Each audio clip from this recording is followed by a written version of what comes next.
Alright, so this video goes out to all of my skateboarders out there. This is one of the most sought after camcorders within the skateboarding community. This camera can also be a great camera for indie / short films or even documentaries. I've been looking to review one of these cameras for a long time, so let's check it out and see how cool this thing actually is.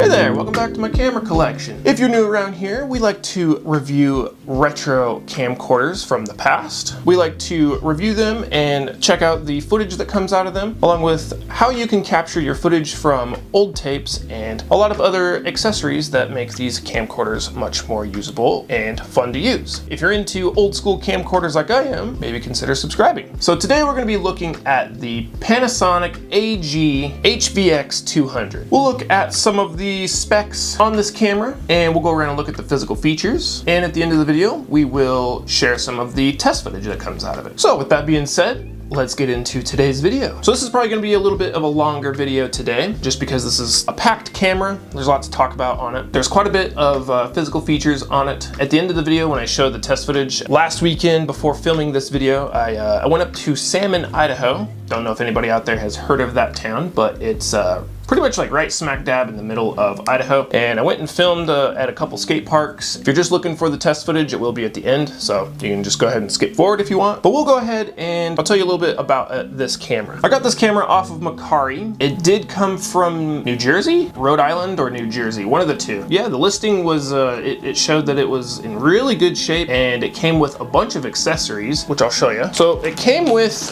two different bags. It came with 1, 2, 3, 4, 5, and technically 6 batteries. One of them, the casing was broken on it, and it was just kind of falling apart, and it was just a broken battery, so I ended up tossing that. So yeah, it came with 6 batteries. I have 5 working ones. They all take a charge. It also came with the original charger. It came with an original Panasonic AJ-PCD2 P2 card reader, an original Panasonic P2 card reader. It only takes one P2 card, and it came with, there's one in the camera, but it came with 4 8GB P2 cards, and really you can't record very much onto these, and we'll get to that once we start talking about the specs. So this thing came with pretty much everything you need to start recording with, and so that's kind of one of the reasons I bought it, because I've seen P2 cards online for sale that are just insanely expensive, especially if you want to get like a 32 gig or a 64 gigabyte P2 card. I mean, I've seen them even on Amazon. People try to sell them for like $500 for one P2 card, and that's like the same price as buying one of these cameras just by themselves. It is great that it came with 4 8GB P2 cards. Another reason why I bought this camera is because on the listing it said that it only had 9 hours on the tape deck, which I feel like is generally pretty rare to find one of these with 9 hours on the tape deck. I have recorded a little bit with mini DV tapes on this, so I think it's at like 12 hours. I have added a little bit of time to it, but it's just crazy to find one of these that only had 9 hours on it and now has 12 on it, I believe. The tape deck runs flawless. With a lot of camcorders that have mini DV tape decks in them, you can usually hear like the motors and stuff running, and this thing is just quiet. Like you can't even tell that you're even recording because you just don't hear anything. It's the most quiet mini DV tape deck I've ever heard. Let's get into the specs on this camera. So this camera was released in 2006, and if you just bought the camera itself and you didn't buy it with any kind of P2 cards back in the day, the price of this cost $5,995. So $6,000 for this camera back in 2006. But if you bought it with 2 4GB P2 cards, it would have cost you $7,295. So $7,300 for this thing if you bought it with 2 4GB P2 cards, which for me, using P2 cards, if you record in HD mode, so 1080i or 720i, you would get the same amount of minutes as gigabytes that you have. So since I have 8GB P2 cards, I was only able to get 8 minutes on each P2 card. If you took the video and made it 480p, you would get double the amount. So instead of 8 minutes, you would get 16 minutes. So the fact that people were getting these and only were able to get 4 minutes of recording time on one P2 card, or 8 minutes if they used 480p, that just seems ridiculously expensive for something that you can only record a handful of minutes on.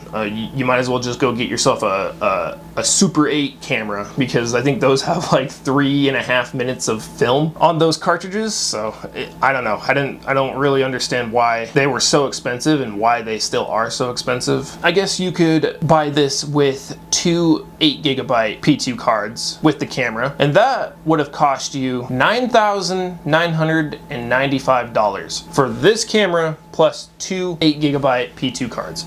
$10,000 for this camera with 2 8GB P2 cards. So you could get a maximum of what, 32 minutes on the P2 cards, because this does have 2 slots for 2 P2 cards. If you recorded it in 480p, you would get 16 minutes of video per P2 card. So you could get 32 minutes of video. And the information on those prices I got off of a website called phys.org, or phys.org. Don't know if those are completely accurate. Looking for the original price of this, that's some of the information that I could find. But this camera is compatible with DVC Pro HD, DVC Pro 50, DVC Pro 25, and DV, so digital video or mini DV tapes. So if you want to record in 1080i, you can choose between 3 different frame rates. So you can record at 60 frames a second interlaced, you can record at 30 frames a second progressive, or you can record at 24 frames a second progressive. Now 720p is where it gets a little different. I've said this in a few other videos. There's a difference between progressive and interlaced. Interlaced is a little bit less quality than progressive. If you compare 1080p versus 1080i, 1080p is going to have a little bit better video quality than 1080i. If you want to record in 720, you can record in 60 frames per second progressive, 30 frames per second progressive, and 24 frames per second progressive. 720p is the only one where you can actually record 60 frames a second progressive. I haven't really played with that, so I don't know if the 720p 60 frames per second progressive looks better than 1080i 60 frames per second interlaced. That's a mouthful, geez. You can also record in 480 on the P2 cards, and those frame rates are the same as 1080i. So you got 60 frames per second interlaced, 30 frames per second progressive, and 24 frames per second progressive. If you want to record on the mini DV tape, the mini DV tape will only record in 480p. You can record in 60i, 30p, and 24p. Just a reminder, if you want to use one of these cameras and just use mini DV tapes, you cannot record in 720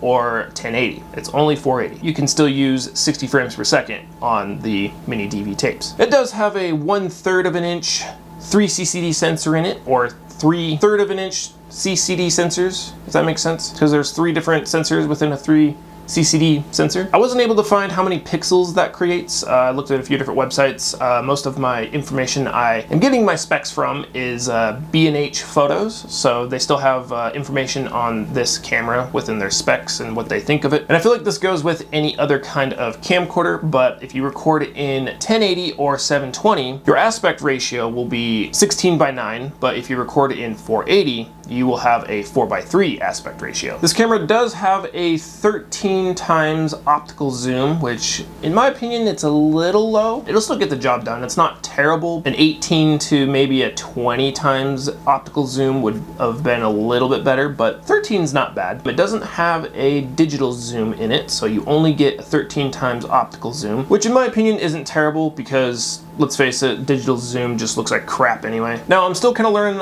the meanings on like the numbers and stuff for the lenses, so bear with me if I don't make any sense or I don't understand exactly. Looking online at the specs, the lens is a 4.2 millimeter to a 55 millimeter at f1.6. So I think that means that's as wide as it'll go at 4.2 millimeters, and as zoomed in or narrow as it'll go is 55 millimeters. The minimum lux on this camcorder is 3 lux, so it does pretty decent in low light. You will start to see some grain in the, or I guess noise in the footage once you start kind of getting into some low light and you have the exposure up a little bit. It does have a 2-step ND filter on it at 1/8 and a 64th. So 64th is more of a darker ND filter, and the 1/8 is a little bit lighter. In my opinion, I think the ND filters on this camcorder are actually pretty dark. You will most likely be using those quite a bit with this camcorder because this thing's actually pretty sensitive to light. So you'll be playing with the ND filters quite a bit, along with the manual exposure. On this camera, it calls it the iris. It's the exposure. You can also play with the gain and all that to kind of play with your lighting and your exposure. It does have a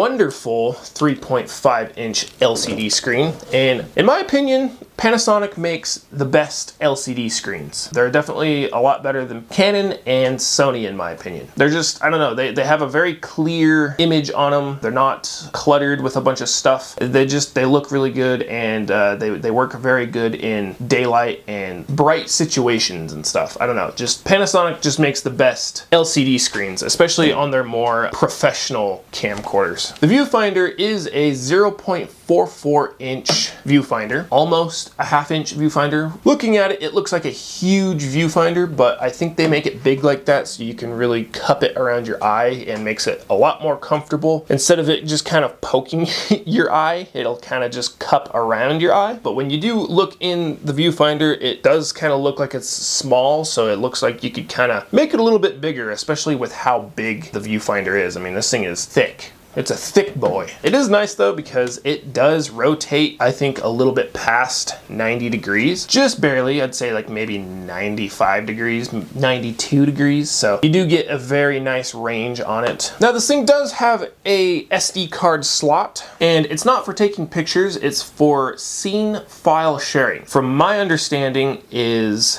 you can, I should have looked this up. This is one thing that I did forget to look up before making this video. My assumption is that you can take the files from your P2 cards and you can transfer them to an SD card in your camera and then be able to use the SD card and put it into your laptop and get the files from the SD card instead of having to try and transfer the files from the camera P2 cards or use a P2 card reader. So the shutter speed is a little weird. You can have it anywhere between 1 in 12 or 1 in a 12th and 1 in 2000. So it doesn't go down to like a 1/3 or a 1/4. It just goes down to a 1/12, 112. It only goes up to 1 in 2000, so I think the shutter speed is actually kind of low for this. Now for the gain, you can manually adjust it, and you get 3 different settings for that. We'll get to that in a minute on where that is on the camera. You can adjust it anywhere between 0 and 18 dB, decibels. I think that's what that stands for. The mini DV record time on a tape is 1 hour. And the last spec we will talk about is the weight of this camera. The weight of it is a whopping 5.2 pounds. Now again, I don't know if that's 5.2 pounds or if that's 5 pounds 2 ounces, but still 5 pounds for a camcorder. Holy moly, that is heavy. And yeah, this thing is definitely heavy. If you get your hand in the hand strap and you kind of have the hand strap a little bit loose, in my opinion, my wrist starts to hurt. You definitely want to crank that hand strap down on your hand to make it nice and tight, and it definitely helps your wrist from hurting. But yeah, this is a huge camcorder as well. I guess it is kind of long, but it's really wide and tall as well. Like, it's just a fat camcorder. Definitely, if you're gonna get one of these, make sure you have a bag that's big enough to fit it, because I have a Canon backpack that I use for my camcorders and cameras and stuff, and this thing like barely fits in there. Like, I have to like take the rubber on the eye cup and fold it back, and I actually have to take the lens hood off to make it fit. So, and like I said, all of the specs that I found, that was from B&H Photo. I was looking on cnet.com, and they give this camera a 8.9 out of 10. That was when this camera first came out. cnet.com definitely sees this camera as a very, very nice camera if they give it a 8.9 out of 10 rating on its quality and features. Okay, so now that we are done with the specs, let's go over the physical features. Let's start at the front like we always do. So it's great that this camera came with a nice lens protector. It's just this kind of, almost looks like a tray, but yeah, it slides inside of the sun shield lens hood. It stays in there nice and snug. It's not super tight, but not super loose to where it's gonna flop around and fall out. It locks in place pretty well, and it just slides off. Now this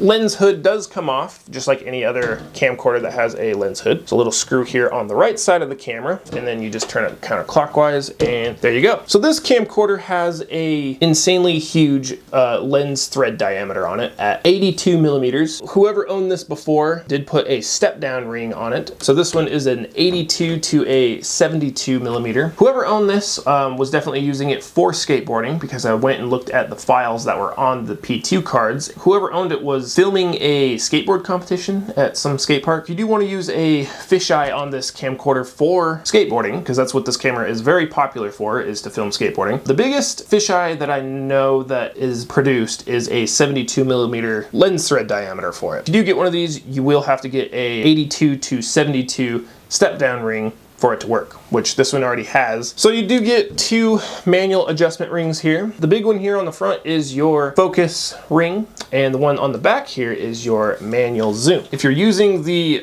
rocker zoom or the power zoom, whether you're using the one here by the hand strap or up here on the handle, the manual zoom ring will actually move by itself. There's this little switch here on the bottom of the lens, and it says zoom, and on the left it has the word servo, and on the right it has the word manu, or short for manual. If you want to manually zoom with this, make sure you turn it to manual zoom on that little switch, because if you have it on servo, you can kind of feel the resistance of it, and it's like the gears, or I guess the motor that moves the lens, is actually engaged. So I think you can actually damage the motor or the gears or something if you leave the zoom in servo mode and not manual mode. And when you turn into manual mode, you can feel how much more free it is. So if you got one of these, or you are planning on getting one of these and you want to use the manual zoom, just make sure you switch it to manual zoom instead of servo zoom, because you might be able to damage it and then you're kind of screwed. So on the side of the camera, you have your focus assist here. If you don't know what focus assist is, you can push that and it'll kind of put a little square thing in the middle of your image, and it'll have like a digital zoom that zooms in. So what that does is, if you have it in manual focus, you can push the focus assist, and that little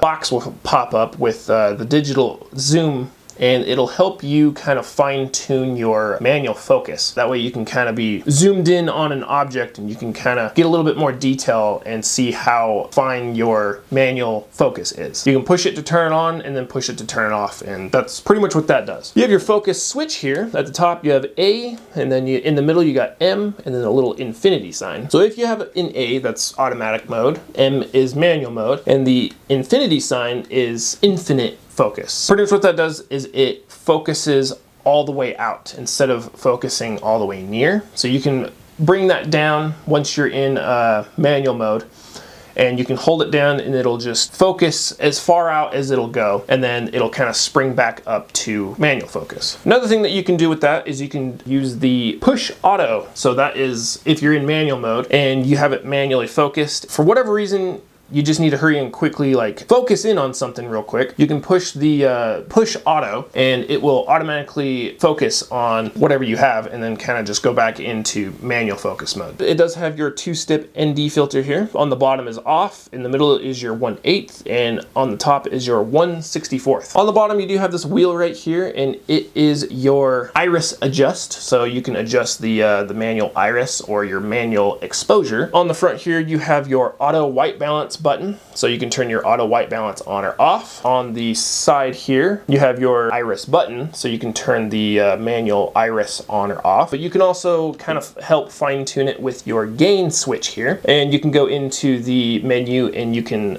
select your gain for each of these little selectors here. So you have high, medium, and low. You also have white balance here, so you have an A and a B, so those are some white balances that you can preset, along with, if you go into the preset one, you can manually adjust it from that point. With the button that says display/mode check, if you push the button, you can turn your display on and off, all the icons and stuff that's on the screen. And if you hold it, it will bring up your mode check, so you can look at like what frame rate you have, what, like if you're recording in 60i or you're recording in 1080i, it'll show like how far you're zoomed in, and just pretty much like all the information of like what the camera is reading. And then you got user 1, user 2, and user 3. So these are custom keys or custom presets. So you can go into the menu and you can manually select those for different functions. So if you want a certain thing that's in the menu that you use quite often, you can assign that to one of these buttons, and then you can be able to turn that on or off if you use something that's within the menu very frequently. That's really nice that you get 3 of them. And then you have a switch here that is your manual and auto switch. Auto, it puts the camera in complete auto mode. Manual, obviously it puts the camera camera completely in manual mode, and everything is manually adjustable. Now, as for the screen, you do got a little button here. You don't push it in, but you kind of pull back on it and the screen pops out. And one cool thing I like about the screen, and I've only seen one other camera do this, Panasonic camera, and I did a review on it a long time ago. It was like the GS9 or something. It was this little purple camcorder that was like real tiny. They both have the screen and it opens up a lot farther than it should. So instead of it opening up at like 90 degrees, it will open up at like 120 degrees, I guess. That's nice if you have this thing on like a tripod, or if you're wanting to show somebody like a clip that you just got, you can kind of open it up a little bit farther, and then you can kind of see it a little bit better without having to stand right behind the camera and see the screen, or someone doesn't have to like, you know, look over your shoulder to watch the clip. You can kind of just open up the screen a little bit more and like show somebody a clip. So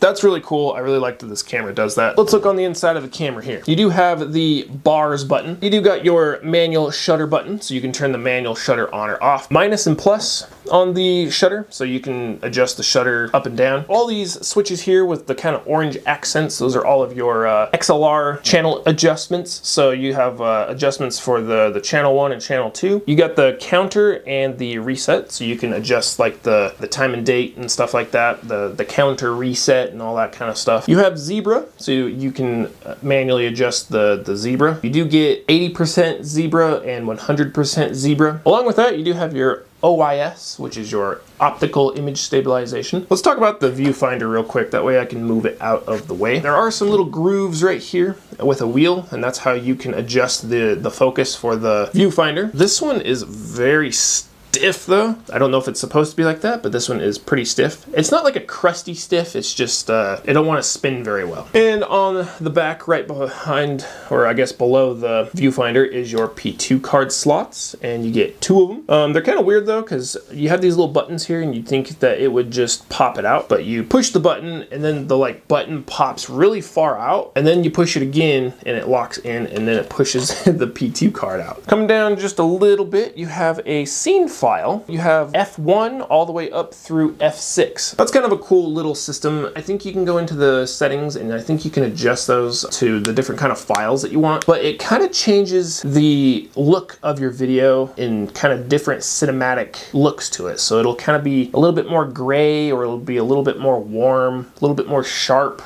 Just kind of depends on which ones you choose. Now, as for the EVF DTL, electronic viewfinder detail, I didn't know what that was, and I was sitting there trying to figure out what the heck it was, so I had to Google it. And apparently what that button does is, if you turn it on, looking through the viewfinder, it will highlight things in white that are completely in focus. And then you have your manual audio levels here for your left and right audio. Down here you have this button that has no indication on what it is, so you push that and it'll switch it to playback mode, and that works if you're in P2 card mode or the mini DV record mode. And then down here you get these 2 different switches here. Well, it's not 2 different switches, it's a switch that you can switch between tape or P2. If you're in P2 and you want to switch to tape mode, or vice versa, and you do it while the camera's on, the camera will tell you to turn the camera off and turn it back on, and then it will switch to the different recording system. Generally, when I want to switch, I'll just turn the camera off, switch it to tape mode or P2 card mode, and then turn the camera off. Just because, I don't know, I have a weird feeling that it'll like mess the camera up or something if you do it while the camera's on. I guess it's me just trying to be a little bit cautious and not like mess the camera up somehow. And then you have this little black box down here, which I believe is your infrared receiver for a wireless remote, but there's also a light that is in the middle of it, and that will blink if you are recording, kind of like a tally lamp, or if you are running out of tape or memory on the P2 card, and it'll also flash like that if you have a battery that's about to die. If you do want to take the battery off, there is this gray button here on the right side just below the record button, and you'll push it in, and then you can slide the camera to the, or slide the battery to the right, and it pops out. Now on the right side of the camera towards the back, you do have your headphone jack and your Firewire plug-in. I'm a little bit mad at myself because it did have a little plastic cover that covered that, I flipped that off and the whole little door just broke off. I'm a little mad at myself on that. You can kind of see the little plastic piece of where it was connected to. It happens because these things get so old and the rubber and plastic start to break and fall apart. So you have another one right next to it, and that is your SD card slot. So you can put your SD card in there and transfer files from the P2 cards to the SD card. You also have a couple other plugins here that are 3.5 millimeter jacks. Bottom one is your focus iris and your zoom. So you can hook this up to a external remote that plugs into those, and then you can manually adjust the exposure and the zoom while recording, and you don't even have to touch the camera for that. And I assume it probably works with like recording and all that kind of stuff as well. Just above that, there's a little door here as well, and that is your USB 2.0, the old school kind of chunky USB plug-in. And so that's how you would connect your laptop to your camcorder or your, your desktop. Along with that, you have your record button here on the back and your on and off switch. On the top kind of is this little blue switch here, and that is how you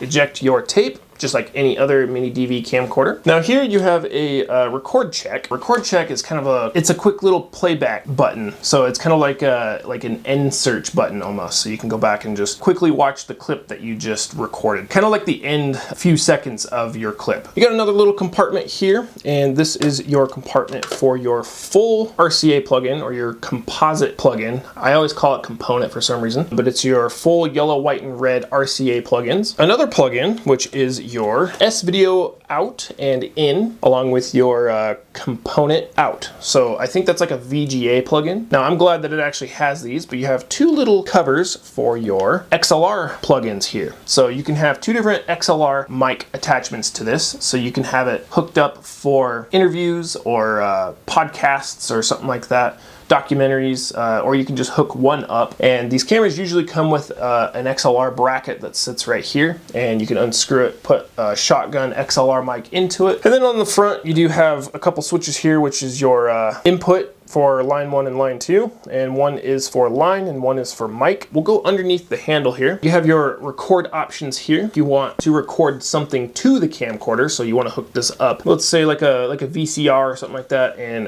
record footage to the tape. That's how you could do that with these little record buttons here. You have your in search button, so that's for the tape. You have audio dubbing and thumbnail. So I think the thumbnail, when you go to watch the clips from the P2 card, you have a thumbnail that shows you what each clip is. So I think you might be able to go in, choose different thumbnails for each file that you've recorded. And then you have your playback functions. They are also the buttons to move around in the menu and select things and all that kind of stuff. So the rewind button is your left button, and the fast forward button is your right button. Play is your up arrow, pause, or I guess stop is your down arrow, and then pause itself in the middle is your select button. You have your menu button, push that and access the menu and all that kind of stuff. When you're in playback mode in the P2 card menu, you can push that and you can actually go in and like format the card. You can select files and delete them and kind of mess with some other things within there as well. And then you have page up and down. You also have it as a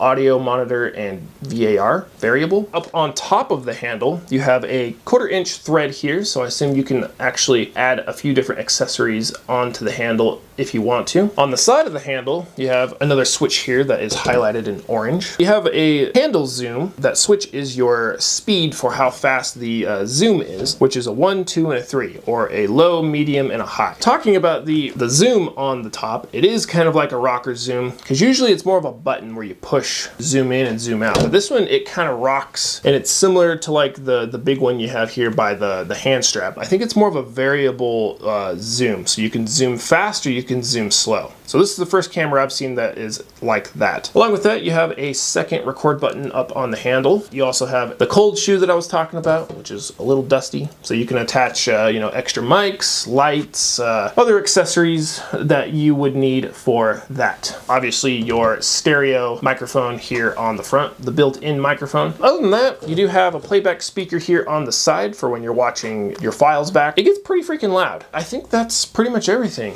I will be selling this one. It will come with the 5 batteries. It will come with the battery charger. It will come with the 4 8GB P2 cards along with the P2 card reader. All of the accessories that I told you about with it. This thing is fully functional. The thing works great. It's in perfect shape. Like, this thing looks like it's brand new. If you do want to buy this camera for yourself, I will have it listed up on my eBay store. And if you have one of these for yourselves and you need some accessories or something for it, I'll have P2 cards listed if I can find them cheap enough on Amazon. Batteries and chargers listed in the description, along with some mini DV tapes if you need them. I'll have a compatible fisheye for it listed in the description. Some other accessories that I will list as well, maybe some XLR brackets to be able to hold shotgun mics and all that kind of stuff. If you do want to shop through those links, you will be supporting the channel. They are affiliate Amazon links. If you feel like supporting the channel, you can always shop through my Amazon links and buy my cameras that I have listed on my eBay store. All the money that I make goes back into getting more cameras. Yeah, let's cruise over and check out the footage on it.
So if you enjoyed this video, make sure you leave a like, and if you enjoy the content, make sure you subscribe, because we talk about old school retro camcorders almost on a weekly basis. And on that note, we'll see you in the next video. Have a good one.